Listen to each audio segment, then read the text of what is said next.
आज का टॉपिक है standard 10th maths chapter number 9 some applications of trigonometry exercise 9.1 का क्वेश्चन नंबर 13।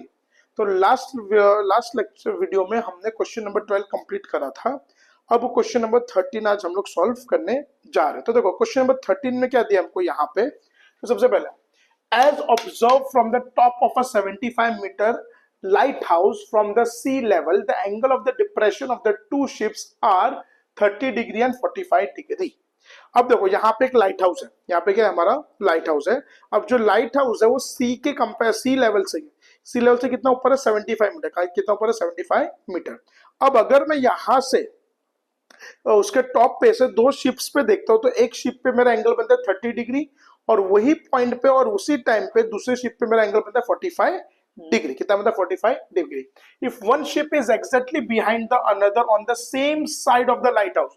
अब दोनों शिप सेम साइड है, मतलब जैसे ये लाइट हाउस है तो एक ये साइड भी हो सकती है और एक ये साइड, बट यहाँ पे दोनों शिप कहाँ पे है, सेम साइड है। दोनों शिप कहाँ पे है, सेम साइड है।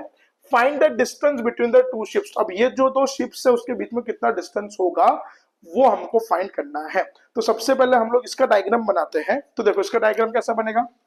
तो चलो सबसे पहले तो ये आ गया हमारा लाइट हाउस, बराबर। ये हमारी पहली शिप और ये हमारी दूसरी शिप, बराबर। तो अब यहाँ पे हमको सबसे पहले लिखने का, पहले तो इसका नेमिंग करेंगे A B C D। अब एक बात दिमाग में बैठा लो तो तुमको बहुत काम आएगी कि अगर कभी भी एंगल ऑफ डिप्रेशन दिया होगा तुमको, कभी भी कोई भी क्वेश्चन में एंगल ऑफ डिप्रेशन दिया होगा तो तुमको नॉर्मल आईसेड बनाना होगा। क्या बनाना होगा, नॉर्मल आईसेड हमेशा बनाना होगा। कभी भी एंगल ऑफ डिप्रेशन होगा तो नॉर्मल आईसेड कंपलसरी बनाना होता है।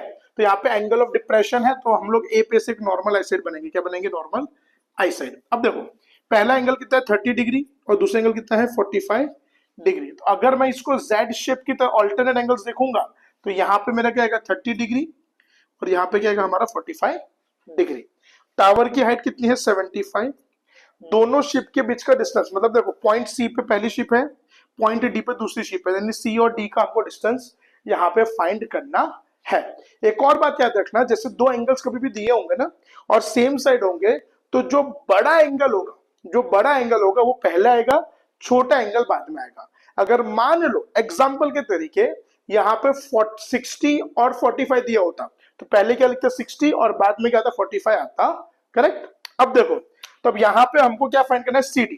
तो वो फाइंड करने से पहले हम लोग सबसे पहले क्या करेंगे, इसका इंट्रोडक्शन लिखेंगे। क्या लिखेंगे, इसका इंट्रोडक्शन। तो यहाँ पे इंट्रोडक्शन में क्या आएगा, देखो here AB is a height of light house. AB क्या है, हमारे लाइट हाउस की हाइट है। फिर C and D are the two positions of ship. ये क्या है, शिप की दो पोजीशन, मतलब पॉइंट सी पे पहला शिप है और पॉइंट डी पे दूसरा शिप है।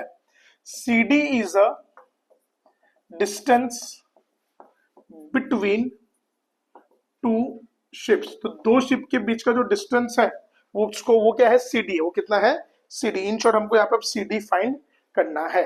और लास्ट में point A is the point of observation. तो यहाँ पे जो पॉइंट A है वो क्या बड़ा हमारा पॉइंट ऑफ, मतलब वहां से हम ये सारी चीजों को ऑब्जर्व कर रहे हैं। तो यहाँ पे आप देख सकते हो कि दो राइट एंगल ट्रायंगल बन रहे हैं।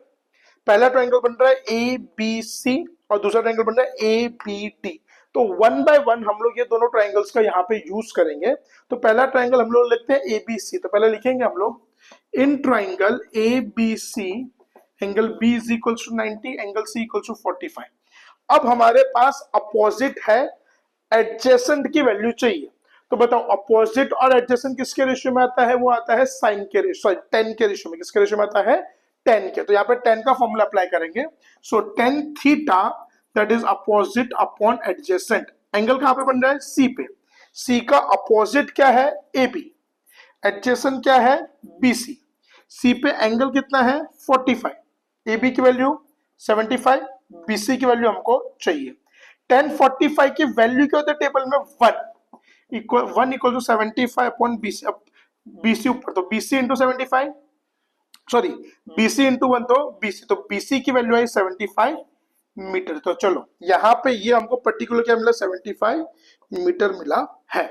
अब वैसे ही इसी तरीके से दूसरा राइट एंगल ट्रायंगल लेके एबीडी लेके हम लोग अब क्या फाइंड करेंगे, बीडी फाइंड करेंगे। तो देखो कैसे, हमको लिखने का पहले तो in triangle ABD angle B is equals to 90, angle D equals to 30, so tan theta opposite upon adjacent, तो tan डी, अब डी का अपोजिट क्या है यहाँ पे हमारे पास ए बी, एडजेसेंट क्या है हमारे पास बी डी, तो tan डी, डी की वैल्यू क्या है यहाँ पे 30, A B upon, sorry A B की वैल्यू 75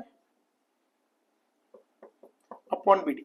अब अगर टेबल में देखोगे ट्रिग्नोमेट्रिक टेबल में, तो tan 30 की वैल्यू क्या होती है 1/√3, so 1/√3 equals to 75 upon B D, therefore BD equals to 75√3 metre. तो ये हमको क्या मिला, BD की वैल्यू मिली 75√3।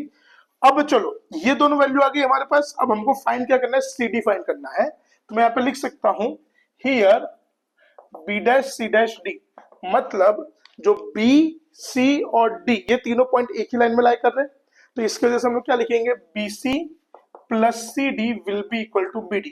अब हमको CD चाहिए, CD को फाइंड करना है, तो CD को सब्जेक्ट बनाएंगे, सब्जेक्ट बनाएंगे मतलब CD को इधर रखेंगे, बाकी जो भी चीज होगी इक्वल टू के वो साइड जाएगी। तो CD equals to BD minus BC, तो CD इक्वल्स टू BD की वैल्यू क्या है यहाँ पे हमारे पास 75√3 माइनस BC की वैल्यू क्या है 75। अब दोनों में से 75 कॉमन, 75 माइनस √3 मीटर, तुम्हारा final answer. So the distance between two ships is 75√3 minus 1 meter, and that's our final answer.